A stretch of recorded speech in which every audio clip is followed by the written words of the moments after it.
Pour comprendre Saint-Calais, son histoire, son patrimoine, il faut se rendre au centre culturel installé dans les bâtiments de l'ancienne abbaye. Là, dans le fonds ancien du musée-bibliothèque, sont conservés environ 8000 ouvrages du XIVe au XIXe siècle, dont la plupart retracent l'histoire de la commune.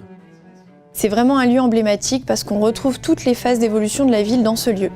De la création de la ville par l'abbaye bénédictine fondée au VIe siècle, où les moines possédaient une petite bibliothèque, en passant par la phase révolutionnaire, puis la partie les heures de gloire de la ville avec de nombreuses donations de bibliothèques ou d'une partie de leur bibliothèque.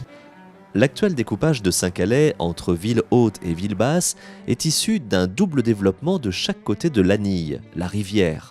À partir du VIe siècle, un pôle abbatial s'est développé d'un côté de l'Anille, sur une rive de l'Anille, et alors que de l'autre côté, un pôle seigneurial, un petit peu plus tard, s'est développé. Donc la ville était vraiment scindée en deux parties, et puis petit à petit, à la Révolution française, l'abbaye a disparu et a fait place à une ville nouvelle. Une ville nouvelle créée autour d'un centre urbain moderne qui fait la richesse du patrimoine de Saint-Calais. Nous avons été sous-préfecture à partir de 1802, ce qui a permis la création de nombreux bâtiments comme la Halle aux Grains ou le tribunal. Puis en 1889, le premier pôle, le premier musée-bibliothèque-théâtre ouvre à Saint-Calais, dans ces lieux, exactement où l'on est aujourd'hui, et fait place à une ville nouvelle avec un développement du patrimoine. Le patrimoine est mis en valeur grâce à la restauration des monuments, à commencer par l'église Notre-Dame.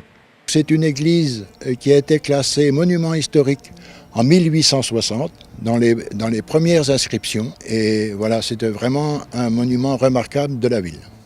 Si l'église a conservé ses bases en gothique flamboyant, sa façade, réalisée entre 1520 et 1550, est dans le pur style Renaissance.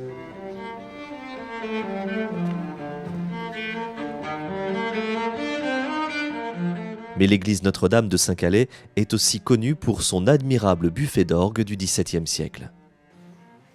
Sur les rives de l'Anille, d'autres monuments attirent l'œil du visiteur. Ce sont les gloriettes, aménagées au cours du XIXe siècle. Les gloriettes, ce sont des petits pavillons de jardin que l'on peut retrouver justement le long des quais de l'Anille. Ce sont des petits pavillons de jardin qui, on peut l'imaginer, servaient à ranger les outils de jardin et pas du tout, puisque l'une d'entre elles est ornée de magnifiques fresques murales. Donc c'était vraiment une valeur ajoutée à la maison où on pouvait y passer des bons moments en famille, boire le thé le dimanche et se montrer à la population.